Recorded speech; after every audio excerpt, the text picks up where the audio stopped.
Tolerators. This is To All the Men I've Tolerated Before with Natalie Katona, your weekly look at everyday misogyny. Today, we have a new friend. Haven't we had so many new friends? It's great. Is Lindsay from the podcast Literally Books, where book lovers, pop culture enthusiasts, and anyone who wants new book besties can feel seen. Lindsay is here to talk to us about the impact misogyny has on our female friendships. And I'm so excited we're finally doing this topic. Thank you so much, Lindsay, for making dreams come true. Wow, dreams coming true.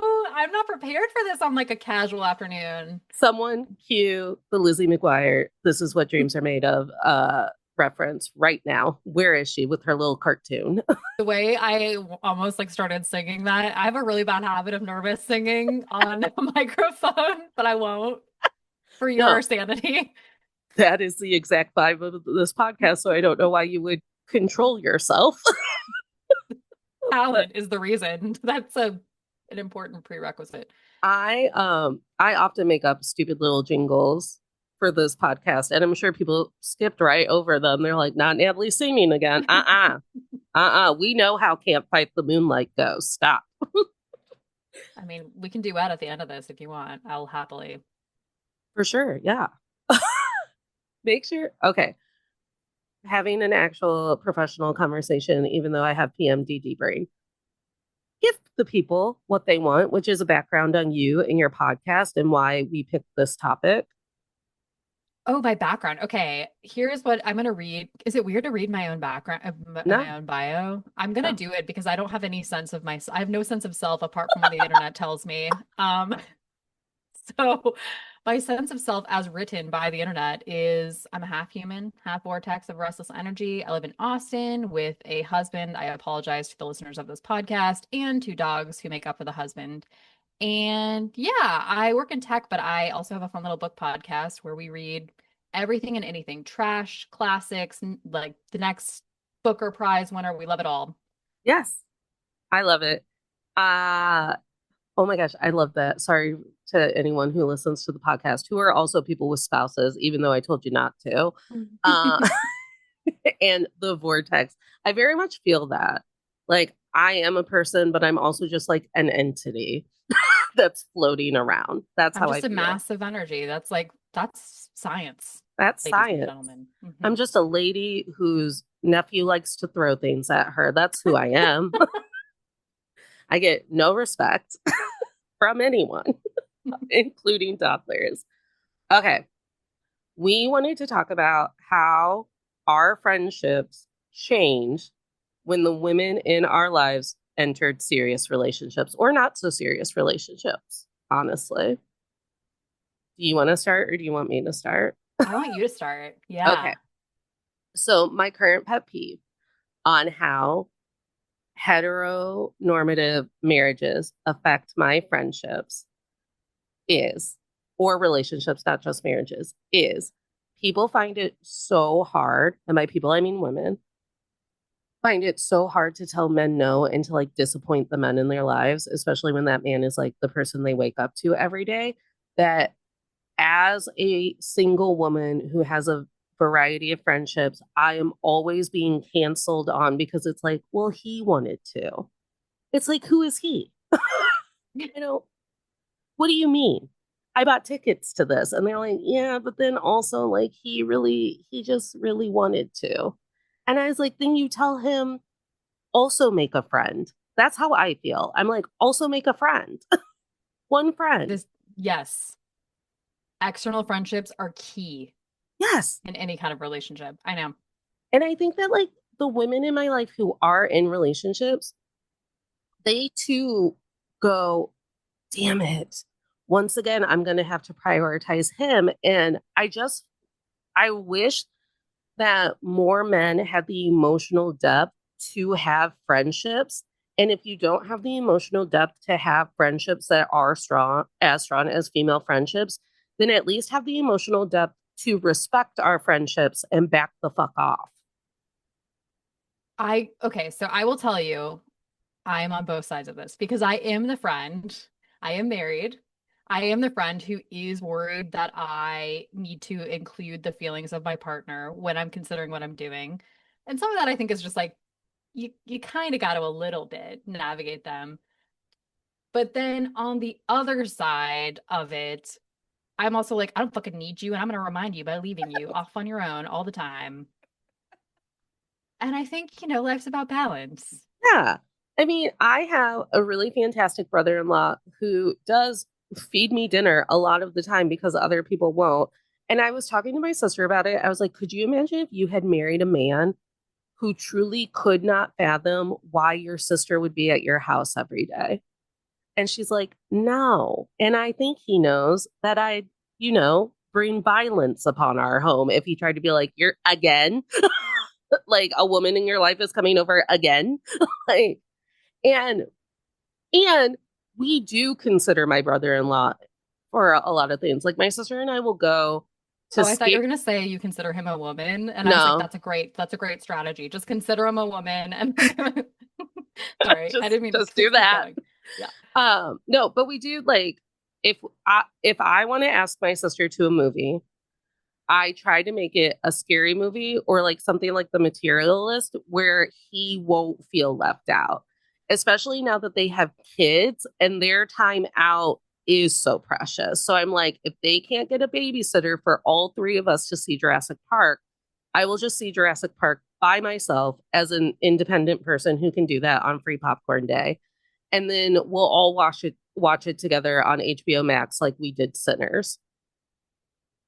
Okay, so you're kind of alluding to this, and this was going to be like my advice for people in relationships, which is like, do what men do and weaponize incompetence. Like, I have forced my husband to deepen his male friendships because when he's tried to take me to things that I don't care about, like sporting events or like live music of people that I don't care about. I'm sorry, I don't like live music. I know that's like really unpopular, but I just like ask annoying questions and complain and am intolerable the entire time. So that next time he's like, I don't want to fucking bring her. Like it should be someone else. But do you know what's so wild? Is I think that we're conditioned to believe that they're supposed to complain about our hobbies, but still sit there next to us for some reason. And it's like, when people were posting TikToks of bringing their boyfriends to the Eras tour, and those boyfriends were behaving fine, but I was still like so mad because I was like, that ticket could have gone to your best friend who literally has the entire Fearless album tattooed on her back. Like, why would he be taking up a seat? And like, I'm convinced that men don't go to Sabrina Carpenter concerts, and people have told me I'm wrong. They're like, Natalie, like dads sometimes take their daughters. I was like, that's wild, to Sabrina Carpenter. Yeah, but yeah, I'm like, Sabrina Carpenter isn't for the boys. Why would they be there? I understand that that one guy from SNL went for a bit, but why would anyone else be there? I agree. I agree 1000%. I think the other thing is too, like, you have to, if you're a person who has bad familial relationships like I do, your friends become your family. And so, again, done the weaponizing competence train. I'm like, you don't want to hold all this emotional space for me. Like, don't you want to spread it about a little bit, you Like, know? you know. Yeah. Well, and I also remember that you and I maybe share not a great trait, which is I feel not owed because that's icky and I've been to too much therapy for that. But I feel like my time is better than him. So I believe that when he is in the room, you should still just be paying attention to me because ew, he's ew. And we get a little jealousy, a little bit of oh, he's here. Oh, okay. All right. Oh, you're going to talk to him? That's something. It's known superiority. It's not jealousy. It's verifiable betterness. That's what I like to tell myself. Yes, I love that. But we do. We are just like, so he's going to not only be here, but you're going to talk to him and cut up his food for him when we could be doing more rounds of karaoke. Okay. Do you have friends that they do that kind of thing that are like meat cutters, acts of service kinds of partners? I use meat cutters as a metaphor because I do have friends who unfortunately married and or entered relationships with men who have the emotional maturity of your average sixth grader. Mm. Hmm. Uh-huh. So they require a lot of like, you're so cool and everything you love is so cool. And I would never consider doing that without you. And of course, you get to come, even though none of the other boys are coming. And like, or they, I had a friend who was in a relationship and he just showed up. We were at drag. That's Yeah. concerning. Yeah. And I was like, did you? And she was like, no. And I was like, okay, we talk about that later. Later. We talk Are they about still that. together? No, Okay, that's I good. wouldn't have talked about it if they were still together. I I do think that's like there's this weird we're in this weird time too where like men feel that they are quite evolved, more evolved than they actually are, where they're like, I'm here for the girls. I can totally be supportive, but then they still require like a lot of the emotional energy. And I hate it. I want to be like it's your there's I no. I don't care how evolved you are. They've just memorized a lot of things that they heard on TikTok, and they're like, and they're like, well, I didn't directly vote for your body autonomy to be ripped away, so I'm cool, right? And it's like, no, just because you vote cool doesn't mean that I actually want to hang out with you. Uh, just a public service announcement. Yes. But yeah, these overly evolved guys who are just like, one time I was watching Promising Young Woman with a couple that our friendship kind of just dissolved, and they were like a married established couple when I entered a friendship with them.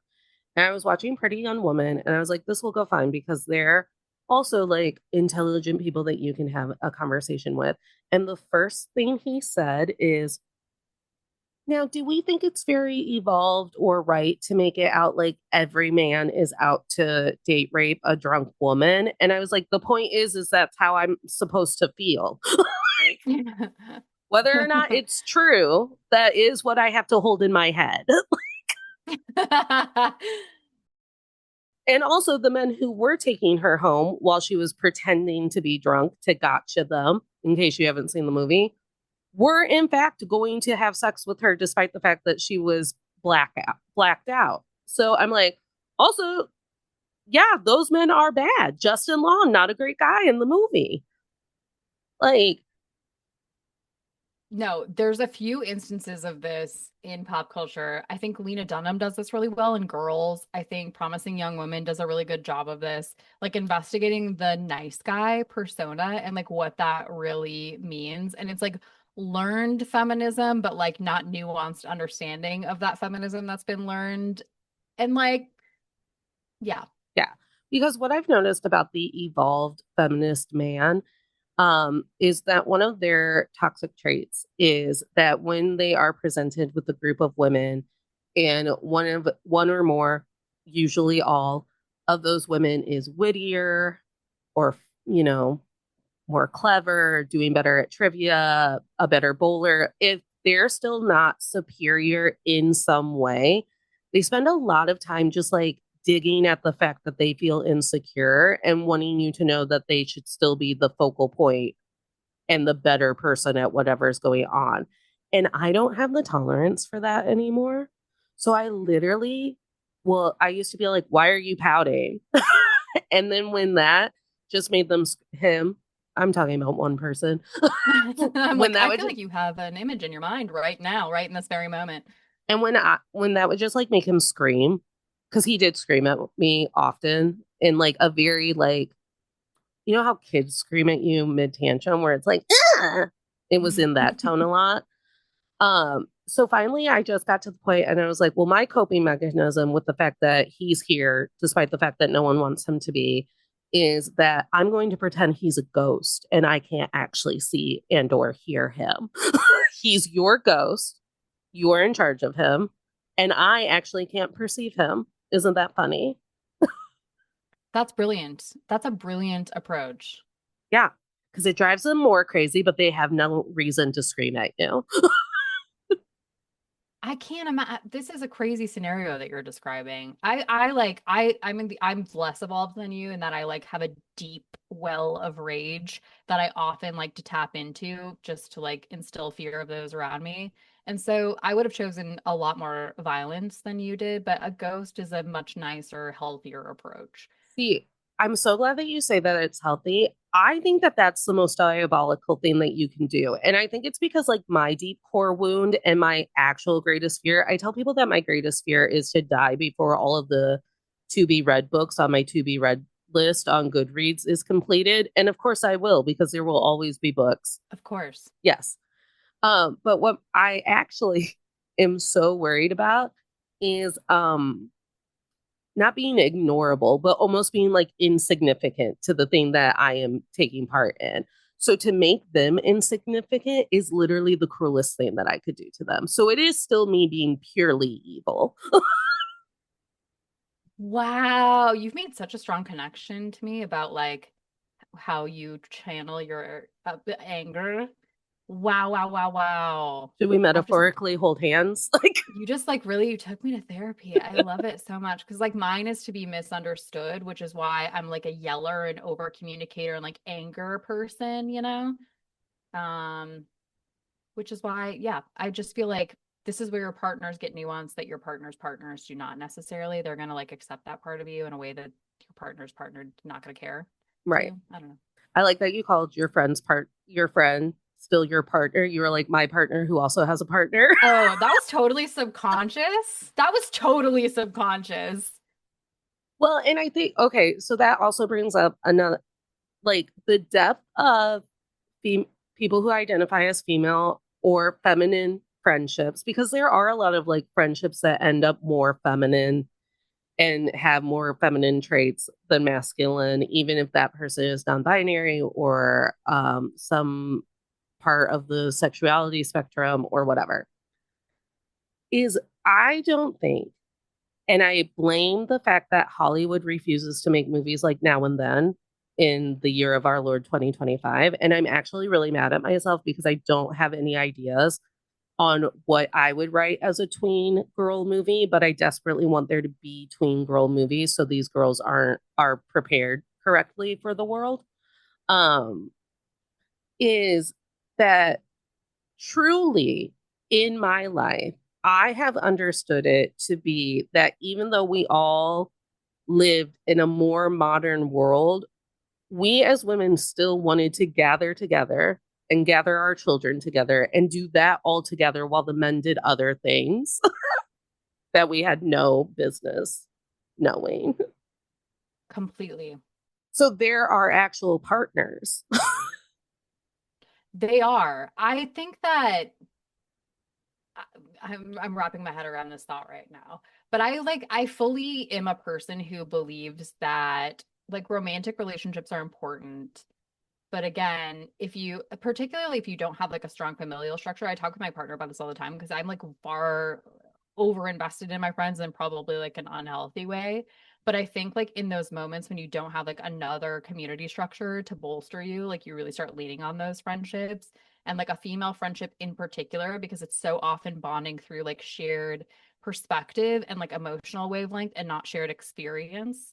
Like it's more important to me objectively than my romantic relationships because 90% of what I need, 95% of what I need to survive, I can get from my friendships. And like a sexual part, I can probably just like supplement some other way. So, like, just the maths, he's like less important. I like love my partner very much, but he's replaceable for most of what I need for like, emotional support. And I'm so glad that you tell him that often. I do. I think I'm like a terrible partner. And I've set the bar so low that anytime he gets like I'm a breadcrumber. I am the toxic breadcrumbing partner. Yeah. Yeah. Well, proud of you. Thanks. Thanks. Honestly, Thanks. all I could ever want. I because here's the thing. Yes, that is correct. Anything that I've ever had that was good in my life or healthy in my life or made me feel butterflies or anything was all coming from my female friendships, which is probably my first indicator that I was a little bit more queer than I was giving myself credit for. So there's that. And so yeah, it's just that one time I was sick, and I've told this on the podcast before, but one time I had the horrific flu and I was living by myself, and I was like, oh my God, people dehydrate and die when they have the flu by themselves. But like, when you're just so sick and you're overstimulated that you can't look at the apps on your phone because they have buttons and lights, and you have to make a decision. So I like texted the man that I was sleeping with, and I was like, should I pay $35 to have Smoothie King delivered to me? That feels like a lot. And he's like, that is a lot, but you are so sick. And I was like, you motherfucker, you've been inside me. But he wanted to make a point that he wasn't my husband or my boyfriend. He actually had no responsibility to me. So it was ridiculous for him to be kind to me because I was sick. So he blew me off. But that night, without asking, my friend got off of like a 14-hour nanny shift, went to the grocery store, broke into my house with the key that she had when she would. I think, honestly, I think I just handed out keys like they were candy. Like, you can watch my cat, you can have a key, whatever. What she fully texted me, I'm coming in about an hour. You don't have to look at me. Keep sleeping. I'm going to make sure that Penelope's fed, who is my cat. And I didn't get it because I was asleep in the fugue state. And I woke up the next morning and I had flowers and every type of drink that you want to have when you're sick: Gatorade, bottled water, Sprite. I had soft, chewable, easy foods for my tummy in my fridge, on the counters, in my cabinets. Like, I was like, oh my God, do I? And she's like, no, you were sick. And I think one time she was really sick and couldn't do like the chores that she had to do for her nanny job or whatever. And I went with our other friend, not because I'm good at chores, but because I'm good at like talking to people while they do chores. And I just like did tight fives while like while my other friends scrub toilets or something. That's a good business model. I would pay for that, by the way. Oh my God. Someone hire me, because like I'm not good at chores and everyone knows this. So I understand, like, also like female friendships aren't as transactional, I think, as men have created in the new dating world, which is terrible. Never get into it. But everything seems so transactional when I'm interacting with men. And with women, it's, hey, you were struggling. Hey, I wanted you to go to this thing with me. So I just bought 2 tickets. Get in my car. Like, it's community is what it is. As you were saying that, I was just thinking, like, that old adage where people say, like, oh, love finds you when you're not looking for it. And I wonder if that's because when you're not looking for it, your standards of what you're looking for in a partner are or what you're looking for in like someone that you're meeting are friendship standards. They are not romantic standards. And so it's almost like you're looking for connection, nurturing, listening, those things that you get as a default when you're looking for female friendships in particular. Whereas like in a romantic partner, when you're going into that with that mindset, you're thinking about, is there chemistry? Is there long-term like goal alignment? Is there like a fire or a passion? And that's like the wrong lens through which to like compare whether or not someone is a good partner. Like if you go into it looking for a good friend and then you also like can fuck, then like that's a great, that's the better like foot to start on. Yeah. You are 100% correct. And this is why I'm a big advocate for like the pause in between relationships. I have like year-long pauses between me and the last person who was allowed near me, who was a man. And now that chapter of my life is over, but it's still been years since I've had a partner. Within those years, you become so self-sufficient on what you like and how you like it. And you're okay with going to restaurants and movies by yourself. And like, I lived in a city and now I'm kind of living in a more, not rural, but like a suburban area where sometimes I do get side eyes because I'm eating in a restaurant by myself. And I'm like, have you never seen a woman unaccompanied by a man or her mother? What year Where's is her it? father? Where's Yes. her father? Yeah, where is her chaperone? She's just out here walking. Uh, but I think you do just learn so much more about how to be comfortable and loving to yourself without the extra like pressure of all of the games that we've taught to make him invested in you. Absolutely true. Completely agree. Like you should be comparing them to no one, like instead of to another partner or your ideal of something. It's like, am I better off alone? And if the Yes, answer is yes, then that's it. statistically, Yeah. I mean, yeah, you're gonna live longer without him. That's science. that's So like, science. am I willing to trade a couple of years of my life to be in a relationship with this person? Or can I just like chill with my friends and be alone? Will I get some sort of chronic disease by being so stressed out from looking at him every day? Then maybe it's a no. Well, then maybe a no. But yeah, I think like that's what it is. And I think that our culture and our society has been so stigmatized by the like, no, your life begins and ends when a man chooses you. So when I'm looking at my friends' relationships as a person who is not an active member of their relationship, and I watch her be talked down to or have to go to a sport or any number of the things that I know she doesn't want to be doing or be put up with, I get like really irrationally sad, but also angry, but also sad. Like I'm like, why? We could be in a lavender field picking lavender. Like that's what we could be doing today. Is that the default I should be striving for, Natalie? Wow, I'm gonna leave my friends. I haven't gone to a lavender field one single time. I've been once, and it was a all you can pick lavender field, and they also had lavender products in their tiny little store, and it was a really hard lavender field to find in Dayton, but I loved it. It was so like romantic with me and my friend who found it on Facebook.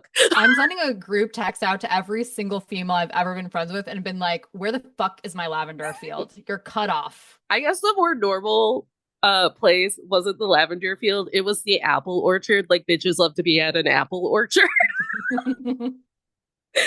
And that is actually more relatable than me being like, I picked lavender and you haven't. Like, but I also think that like part of the problem with me having no interest in dating men anymore is that they're not very creative on dates now, are they? But my friend found a lavender field on Facebook. Like your friend will do a movie night with you on Netflix and chill, but they'll also come with the snacks. Yes. Hmm. Yes.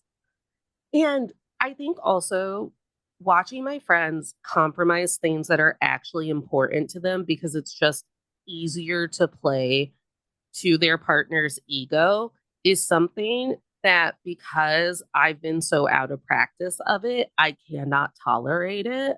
I'm like, what are you doing? Like, you wanted to finish your master's program, but he thought that that was too much time out of your home. So you stopped.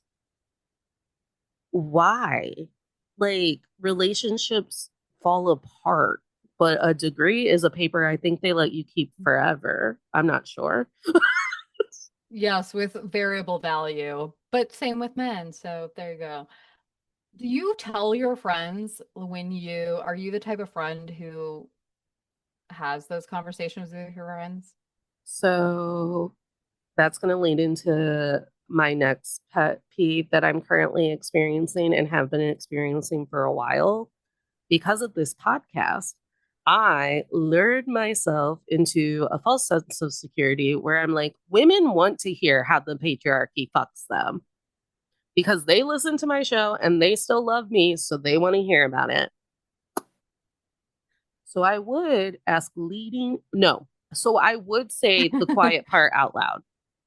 And I would be like, that's stupid and he sucks. And that was actually gaslighting. And then all of a sudden, all of your friends aren't taking your phone calls anymore. But honestly, that's what started to happen is that my friends enter relationships. And instead of assuming that I'm going to be happy for them, They assume that they have to break it to me like grandma died. They They have should. They should be breaking it to you. I'm thank on your you. side on this one. I'm sorry. Yes, I'm sure your boyfriend sucks. They all do. Every one of my friends, every one of my friends has known that I'm not going to like their partner. They don't even come into it with like an attempt. I had someone's partner tell me the other day because he asked me to, he sat in a chair that I was sitting in. He You. said, I'm going to have to spend the rest of my relationship apologizing for this moment to you. And I thought, yes, and I'm glad that you know this about me. Like we don't have to be friends. I'm not in your bedroom. We don't ever have to hang out again. Please be away from my presence. But like, Yeah. so now I have friends who like just kind of disappear for months at a time. And then finally, when that fucker fucks up in a giant, dramatic way, now all of a sudden I'm getting voice notes with, hey, it's me. He stole my car. That's an example because I don't want to call anyone that. Actually, he stole my car. My dog was in it. It took me 3 weeks to find it. And I didn't know how to tell you that we were in a relationship. And it was friend of the pod, Annie Sieg, who is my spiritual life partner, who told me those aren't good friendships. If your friends can't own it, that they're dating a dirtbag because they know that you will know on site that he's a dirtbag, then that says way more about how they actually feel about you than it does anything. Because it's not your fault they date dirtbags and are completely aware of it. It's patriarchy that people feel that female friendships can exist if the partner that they're dating is not in sync with that relationship. If I don't like your partner, who gives a fuck? That has nothing to do with our friendship. You can date him forever and I can hate him. Who cares? Why does he have to have a space in that at all? No, that's what I'm saying. Yeah. But yeah, I always know when specific friends are hiding a relationship from me because they literally disappear. And I'm talking like people who text me once a day, once a week, whatever, gone. And I'm like, huh. And then I just start picking up on clues. Maybe it's But like, clue. why hide it? This is where I think you and I are on a different, we're on a different plane in this discussion because like I have had boyfriends that were terrible and my friends told me they sucked and they were 100% right.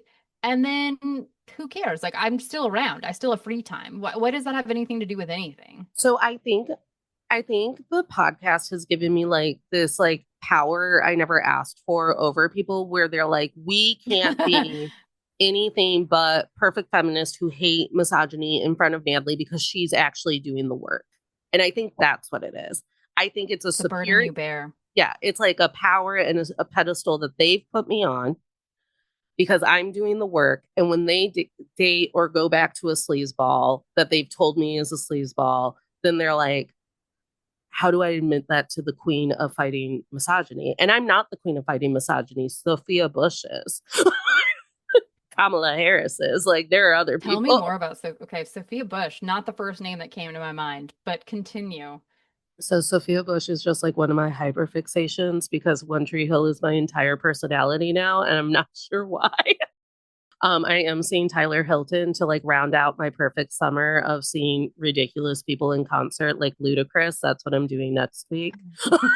And um, Sophia Bush, and I don't know if this is true or not, but every time I look at Sophia Bush's Instagram and or social media, or I listen to her podcast, or I stare at photos of her because she's so pretty. She's Um, so pretty. I so, guess in my mind, this is my own misogyny. I'm like, there's no way.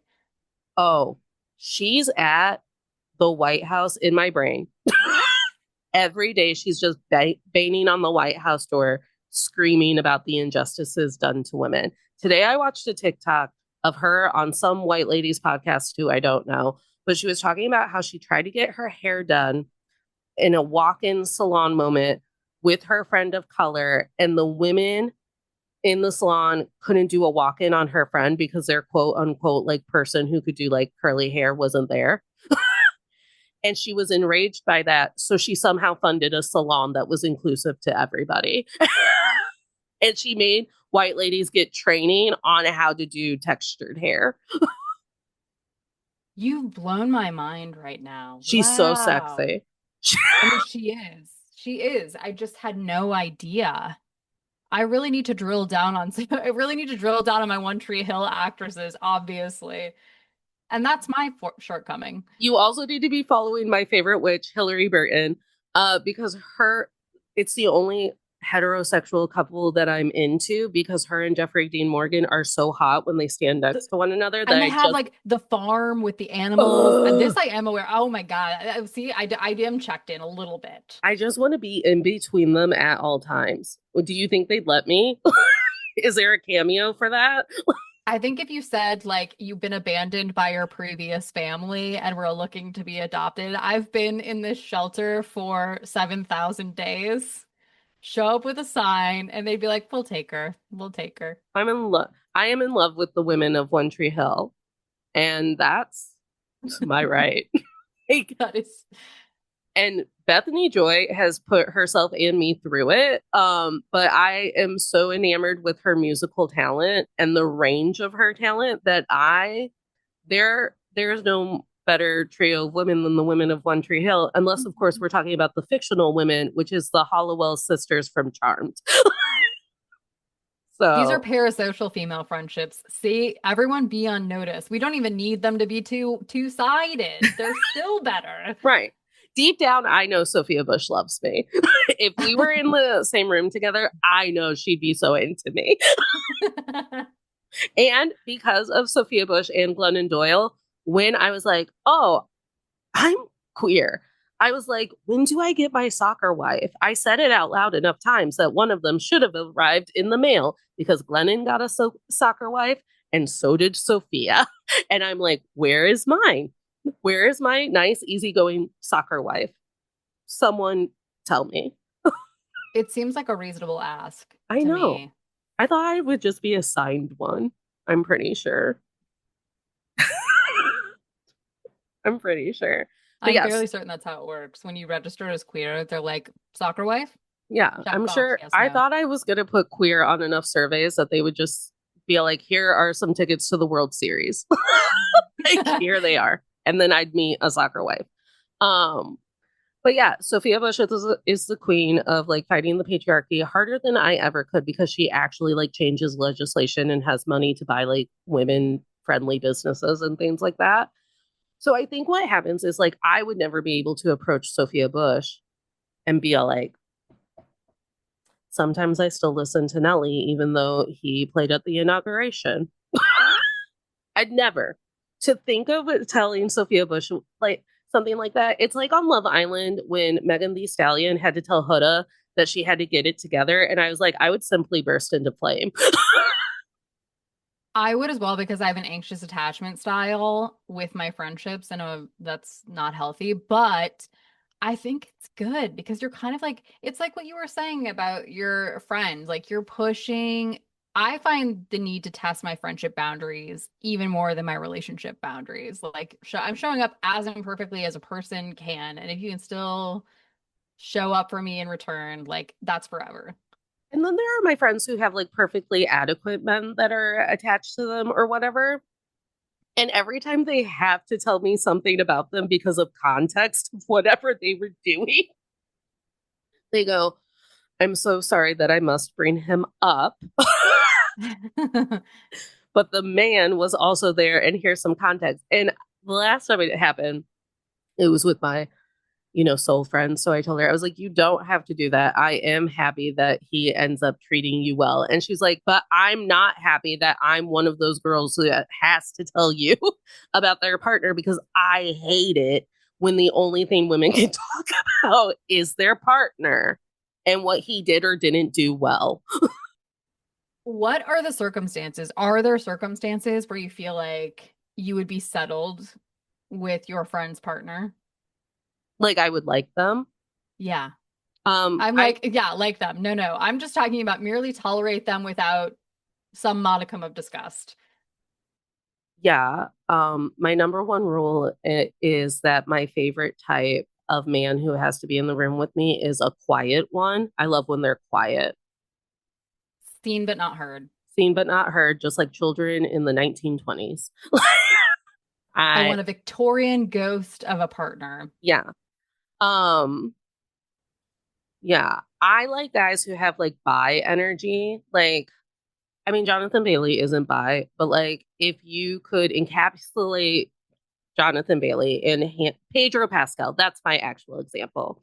We don't know anything about Pedro, about Papa Pascal's sexuality. I've never seen him in a photo with anybody. Well, no, according to my fan fiction, he's been in a relationship with Bad Bunny for years. So Yeah. If I got Pedro Pascal vibes from them, they're an ally, but they're not like out loud. They're not trying to out ally you with your own sisters or queer people or whatever. And it's just so natural. And it's not in an attention grabbing way. It is actually out of a place of empathy and kindness. Pedro Pascal is the goal. And if they can't be Pedro Pascal, then they have to be quiet. it's so good. Yeah. If you can't be Papa Pascal, then you must be silent. I think what you're describing here is listening. You want someone who listens and then just repeats back, well, what you said.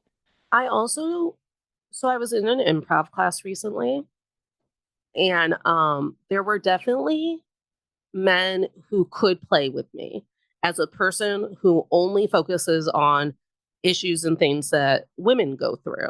And they could pick it up and they could run with it. And then there were men who immediately put the wall between them and me and tried to change the subject.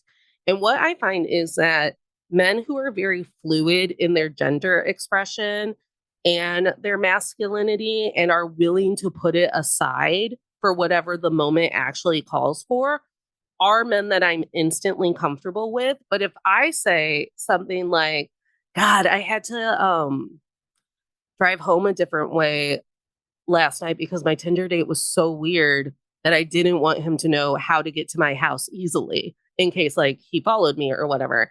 And a man instantly has to A, stick up for a fictional man that they don't know about, or B, just try and change the subject because they have no wherewithal of what to do with that information because they're so rigid and men are good, masculinity is great, we're on top. How would I ever relate to women?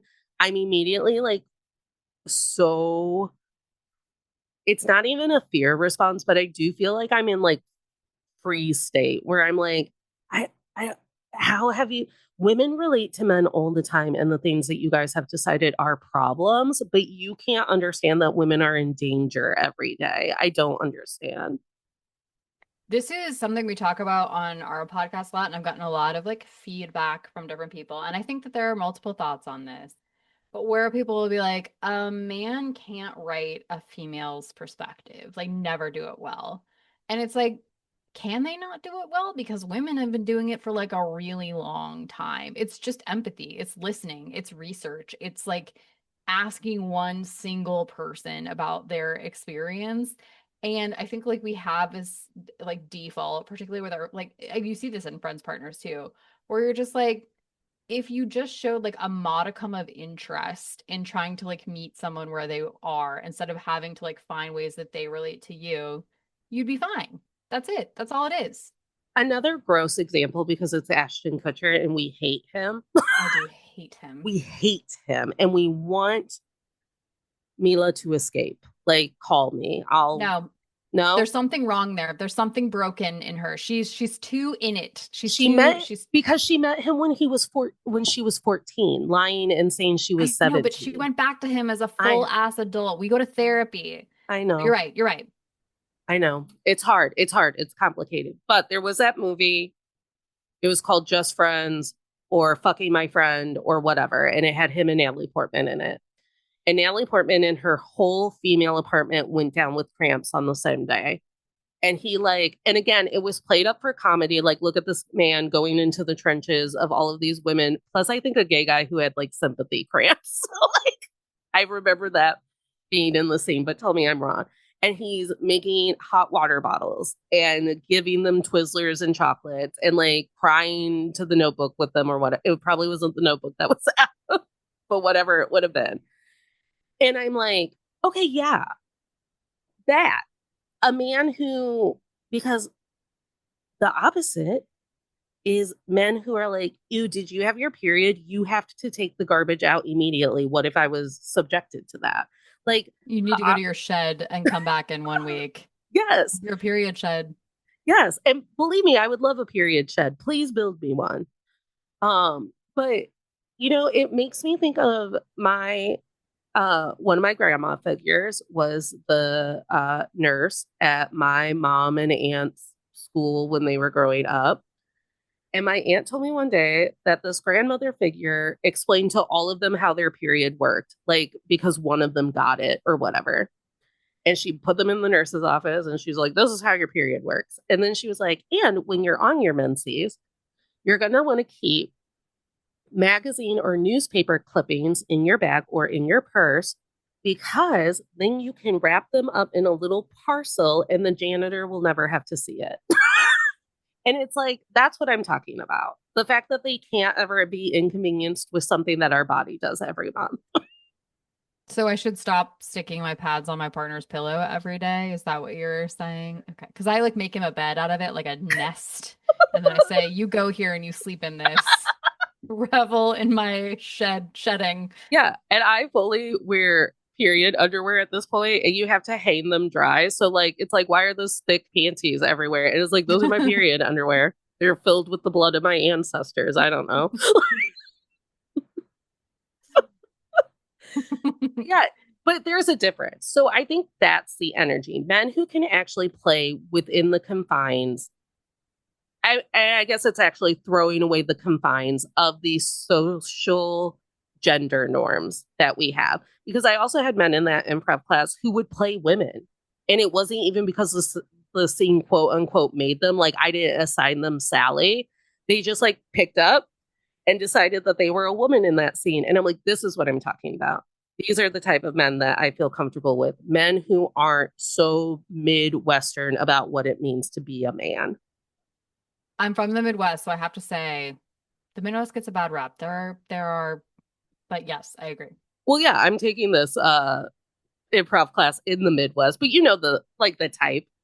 You're in the Midwest too. I forgot about this. Okay, yes, I agree. And the only reason I say that is because I think there's this like general feeling that like people on the coast are like so much more evolved and they like are, and I honestly think that they're worse because they subvert they like sublimate their annoyingness and their like biases with like good talk but bad action. I don't know. It's a no for me. Yeah, it is a no for me. And they come off thirsty. Yes. Yes. And Like, I look what a can't good stand boy it. I am. Tell me what a good boy I am. Yeah. I know this person and you really admire them. Ew, get away from me. Stop. Nobody Stop. cares. Are they here? Did you invite them? No, get away from me. Um, yeah. So what's it for you? Like, have you ever crossed the line to be like, this one can come to Christmas? I've decided. Um, no, no. Honestly, like I don't want them to feel loved or liked. I want them to feel tolerated. And so that is, there's literally nothing they can do. I don't ever want them to feel like they can get in my good graces. I will also say that I do appreciate when my friends are dating golden retriever boys because they will do tasks for me too, just because they have boundless, like, I help energy and I usually have no help. So That's it. That's yes. But again, you can't let them know. I don't want them to feel like comfortable at one single minute. Mm-mm. has this happened to you? Have you ever looked at a friend and because of their taste in partners or because of the way that I don't want to use the word aloud, that feels toxic, but because of the way that they have repeatedly been treated by one partner, you look at them and go, I think I gotta go because I'm gonna be mean out of my loss of respect for you. And that's not healthy for either one of us. So I think I'm done because I think it plays into what Annie was saying about like if these people are actively avoiding you because they don't want to fess up to you that they're dating an asshole that you know is an asshole, they're not really your friend. Because I'm like, I think I'm done. Like, what do you mean? I definitely understand that. And I think it's probably the better way to be. But I feel like in my mind, I'm like, I want to cuck you in my friendship of this person. I'm gonna be their better partner that you have to watch treat them well in your face as I you love that. disappear. Yeah, it's that's a normal way to feel about your friends, right? I want to cuck your partners. But here's the thing. I feel such a like feeling of shame and guilt for abandoning them because in my head I'm like, we don't walk out on abused women because they're abused. And in my head, I'm like, but I can't continue the cycle with you where we're all very aware that you're abused, but you keep on RSVPing to the party. But then because I also know how the abuse cycle works. I'm like, but that's what those motherfuckers want. They want her to be isolated. So then I get stubborn again and I'm like, I refuse to isolate you because he can't win. And you need to be safe. And this is how women die. And yeah. So it is like, it's a constant balance of like, how do I combat the ways that my soul feels watching my friends actively take part in misogyny and patriarchy within their loving relationships or not so lovely relationships, keep myself safe, but also be very aware of like, this is how women get hurt, like the statistics and the math and the, Discovery ID channel lineup. I think it's no, I'm totally with you. It's such a hard balance to strike because I think there's a difference between like safety and then just like bad toxic emotional partners. It's a thin line, but I do think there is a line there where like one you probably just like establish boundaries, but you maintain a presence out of like yeah, support and safety for your friend. That's a different thing, I think, than just being like I have had friends in the past where I'm like, this is a cycle that you enjoy to some extent. Like you like the feeling of being like subjugated to this person is something that you're like gleaning enjoyment from to some extent. And like that I think is fair to be like, we're gonna draw a boundary here. I don't want to be like an observer in this cycle because then you're co-signing it. And then there has to be some external marker of like you fucked up here. So I wouldn't feel too bad. Not everyone should take my approach of being like, I want to make you watch me nurture your partner. But you know what's so funny? In my stand-up comedy notebook that I've all but abandoned, um, because I've been working on other things, there is a post-it note that has the lead in with I'm newly queer in the Midwest and I don't actually know how to approach women. So now I just am a better partner to my friends than their partner is. And the hottest thing that they could do is acknowledge it. One time, my friend was kind of semi dating a guy seriously. And I was on the cusp of moving back to the area. And she fucking told him, and she was like, yeah. And my friend Natalie is moving back. And she's more important to me than you. And we love her. And by we, I mean me. You actually have no presence here. And like, and that man didn't ask. Like, she was just spouting nonsense about how great I am. And I was like, I'm so turned on. Like, me? So yes, I do think that there is a part of me who would also just like to cuck men by being like, do you see how nice I am to her?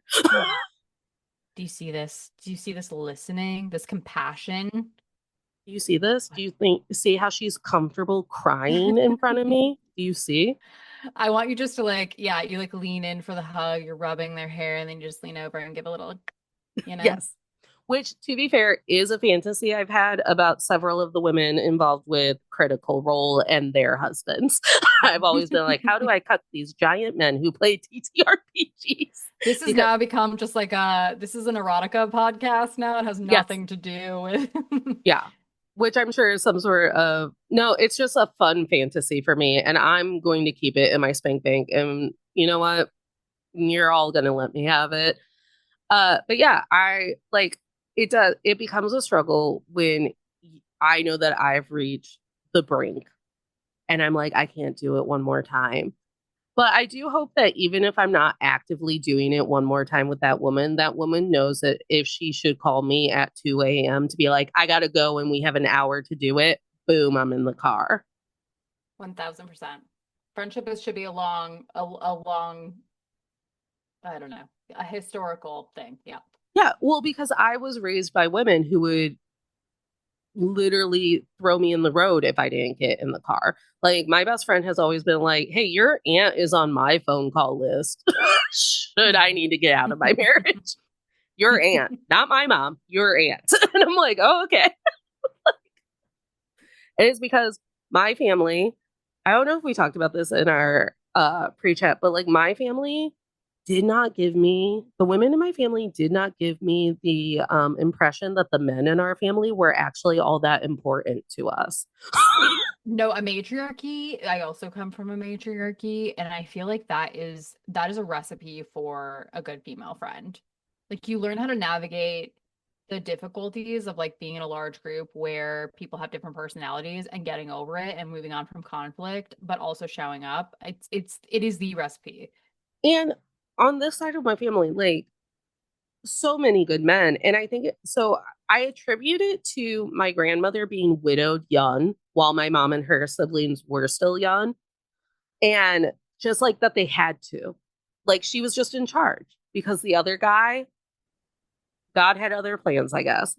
Oh, And I was so, I was like died, and you were like, no, yeah, it he had died. other I plans. don't know how Sorry. to talk about my poor grandpa dying. Like, I don't know because I didn't know him. One time I went to the graveyard and I was specifically only talking to grandma and then crying and tattling on people. And then I kind of just like pivoted.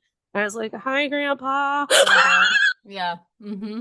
Sorry, I came just to rat people out. It's nice to see you. But yeah, so yeah, it's just it's one of those things where it's like I don't know how to talk about other people's dads dying. um, but yeah, so my grandma was in charge. And my other grandma, through a series of unfortunate events, was also the only person that I saw be in charge of my dad and his siblings. And so to me, I think I always thought like, I don't know, I guess men come and go and then we just persevere. We don't because like my mom's mom was never, I don't think she ever dated. And I think when someone asked her, like, "Hey, that guy likes you gonna play into it?" She went, "Jesus Christ, why would I?" And I'm like, I think that's been my attitude since day one. Like, Mm-hmm. yeah, Agreed. yeah. So, and also, like, I think that raises better men. When a matriarchy raises better men. I yes, it absolutely does. Yeah. My uncle's good natured. My great uncles, some of my favorite people on the planet. Like my great uncle used to cry every time he saw me because he was just so enamored by the existence of me. And honestly, that gave me too big of an ego. I was like, "Your uncles don't cry when they see you at the mall." They don't. That's so weird. Your great aunts don't tell your mom that you're so special and that music flows out of your veins. That's so weird. Like, so weird. That's so embarrassing for them. That's How so such a embarrassing for shame. them. I guess you should have more, Sorry. emotionally open relatives. I don't know. My people kept telling me how great I was. Just the older people. The people who were my mom's generation love to humble us. One time, one of my mom's cousins wrote in like a Christmas letter or something about all of the accomplishments of her children, and my mom and her sister were making fun of it. And my cousin went to, if you ever think about writing a letter about us and our accomplishments. And my aunt looked at him and went, "You'd have to have accomplishments first, now wouldn't you?" "Do something great and we'll write a letter, we promise." And that's important. That's also important. It's a balance. I'm both sarcastic and cry easily, and it's because of how I was raised. I'm emotionless and yet feel everything all the time, All the time. always. And I'm still telling you that matriarchy is better. I wouldn't have traded it for anything in the world. I always wanted my mom and my aunts to be in charge, and I always desperately wanted to listen into what they were talking about. That's the motto of a matriarchy is like we hurt your feelings, you don't hurt our feelings. That's how it goes. Yes. Yes. Right. Because my great aunt also told me on the eve of my high school graduation or at my graduation party, she was like, "Nanley, the world's a dangerous place for women when they leave their home, but it doesn't have to be. And I was like, what does that mean? And she's like, because I hope you know that you could make one phone call and there are several people who will just take care of that for you. And I was like, oh my God. Oh, I love a mafia matriarchy even more. That's the stuff dreams are made of. Yeah, I was like, take care of. I was like, oh my. And then I would tell that story to young women and they'd be like, no, we didn't get that lecture from anyone in our family. And I was like, that's so weird. What do you mean the women in your family don't just think that the men in your family are just like giant hired hands to take care of things? Like, I don't understand. Yeah. So a matriarchy, that's what I'm saying. And I think that, especially now in 2025, men are so scared of our matriarchy. And that's why they've made up the loneliness epidemic. They made it up. They That did. that they just want to punish us and be like, and that's how incel culture has been on the rise or whatever. And really, it's like you guys could have taken incel culture and you all could have just gone and seen the new Mission Impossible movie together and had a good time and been healthy about it. Or just like start fucking each other, you know? Like Honestly, I just beg. like that's what any woman would do. They'd be like, cool. Like literally animals in nature are like, oh, we don't have men around. We'll just fuck out of our own bodies. We'll literally multiply our single cells on their own. I beg. I love to watch Love Island and just scream at the men that they should kiss already. Just kiss him. That's who you It's like. it is. I'm watching the latest season. Come on, Jeremiah. Come Jeremiah and on, Nick. Jeremiah. Mm-mm. Ace. Ace, Ace. Ace. Ace is like, Jeremiah, just hold my hand. Just hold my We'll hand. hold my Last hand. season with Rob and Aaron, just kiss each other. Leave us alone. Honestly. Honestly, we should move into the closing ceremony because I know I'll talk to you for hours. If you had to take one lesson away from what you've learned about misogyny within female friendships, what would you want everyone to know?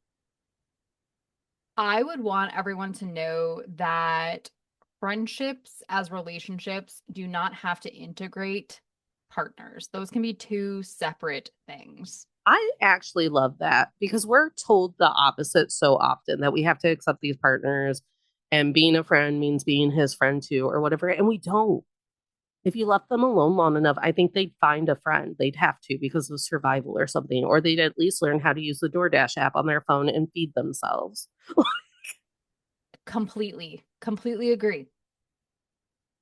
What is something that you would like to manifest for the general energy collective and any woman who might be struggling in her female friendships? You know what I want to manifest? I want to manifest in the world just a general ease with oneself, not like separate from how they are perceived in the world. Like perceive yourself completely, get really, really comfortable with that. And then I think those friendships that you have will come to you so much faster than the relationships that you're looking for. That's a beautiful new way to add in the perception part of something that we manifest a lot, which is like, what if you just loved yourself? Have you tried? Yeah, that was like a really stupid way of just saying, love yourself. No, but like you brought in the like, so often we're just thinking about the outside perception and whether or not they love us. And that's the huge blocker to it. So it was a good reminder. Um, okay. Lindsay, thank you so much for being here. Thank you so much for having me. I can't wait until you come back to talk about how fairy sput is part of the revolution. I will talk about this for 17 hours. Well, I will book a weekend. It is part of the revolution, and I'm sold on it thanks to Chelsea Devantes and Lindsay. And we'll be doing an episode about it. Tell everyone where they can follow you and your podcast and get to know you better. You can follow my podcast, Literally Books, on whatever podcast application you use. You all know where to find those: Apple, Spotify, all the good stuff. You can see us at our website, literallybooks.com. I am at _ literally Lindsay on all socials, and you can just hear me rant and rave about things that are highly trashy and also highly classy occasionally. And yeah, Ugh, I love it. Stay trashy. or classy, whatever it suits you that day. Sometimes we're in the Gilded Age and sometimes we're on Love Island. I'll give you like, look, I will give you dissertations on the trashy, and I'm gonna give you the smart spark notes on the classy. Like that's where the balance lies, but they're both gonna be there. Yeah, exactly. And that's what we want. And then tolerators, follow us all on socials at Men I've Tolerated Pod. Make sure to subscribe to the podcast, never miss an episode. Natalie K124 for all Instagram and TikTok things. And I've always invited you to just type into all the men I've tolerated before on a social media app and figure out if I forgot that we had an account there. That's fun. And then DM me and be like, you do actually have a Zulip for to all the men I've tolerated before. And I'll be like, that's weird. um, and remember, tolerators, you don't have to smile through anything you're tolerating, including waking up and none of your friends are taking your call anymore because they're too busy placating a new partner. Smiles are for joy.